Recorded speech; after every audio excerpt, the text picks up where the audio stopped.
looking at the origins of words, the history of words. Every word has a history, and it's important to know that history because we want to be sure that language is not using us when we think we're using the language and trapping us in certain ways. There are many pitfalls in the English language that are not noticed. There's a secret dimension to English. It's called the Arcana Imperii, the secret empire. There are secrets of the secret empire, and that's the covert, hidden dimension of the language system.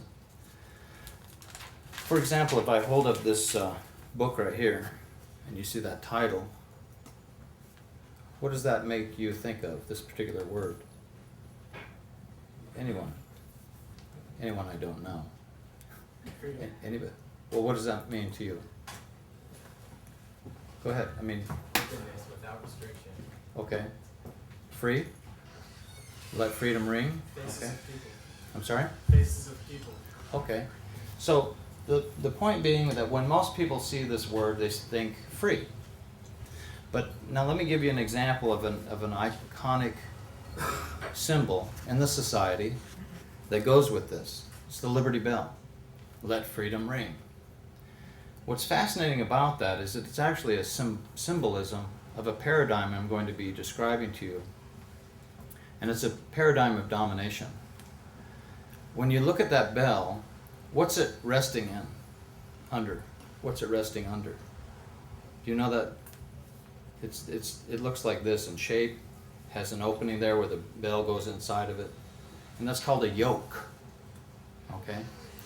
So that bell is under the yoke. And under the yoke in Latin is subjugate. Subjugate.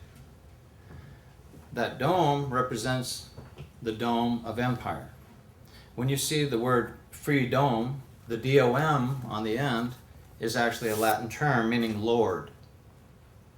And so that goes with the concept of lordship.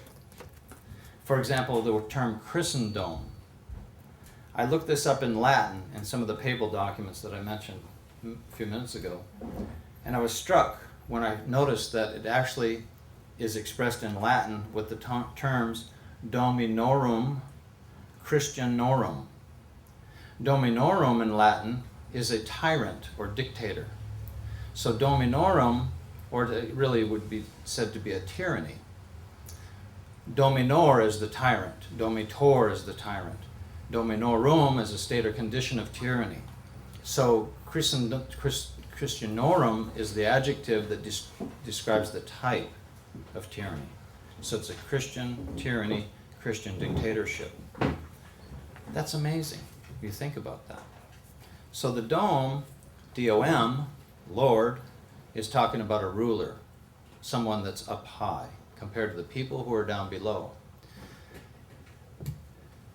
The other thing that's interesting, when you go back and look at the colonization of the Americas, the colonization of the globe, and you look at certain Vatican documents in history, beginning in, we'll say 1418, just to pick a date, 1418, 1436, 1452. When you look at the document from 1452, it's called the Deum, D-O-M, but it's spelled D-U-M, the Deum Diversus. And it has terminology in there that explains a paradigm, a pattern of thinking, a pattern of thought, a system of thought. Something that an Indigenous woman in the Canadian context said recently, we're really dealing with an idea. We're dealing with a system of ideas. And that's the enemy that we're really dealing with.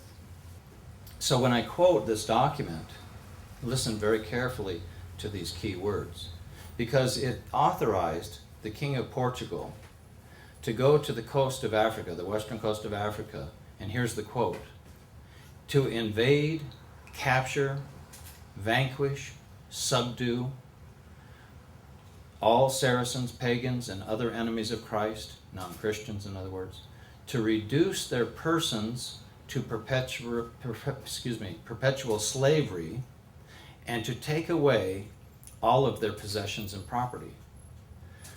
Now that's amazing. These are techniques, these are methodologies.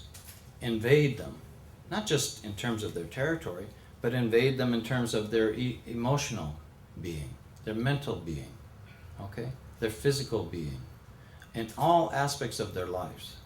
Capture them in the same way, on all different levels of their existence. Vanquish them, which means to break the spirit of the people. Reduce them. That word reduce is a key term in terms of the methodology that I'm talking about. Now, what's the best use of language in English as far as reducing something, or we're talking about something that's been reduced? It's the letters S-U-B, sub. And I'll get further into that in a moment. But the thing is that in that document, it also says that the King of Portugal is authorized by the Pope to convert the land, to convert the property of these non-Christians. Now, in that context, they're not talking about converting people. They're talking in a legal sense about wrongfully or unlawfully appropriating that which belongs to someone else. That's the legal term, convert or conversion. But because it's the Pope issuing this directive, he declares it to be just and lawful.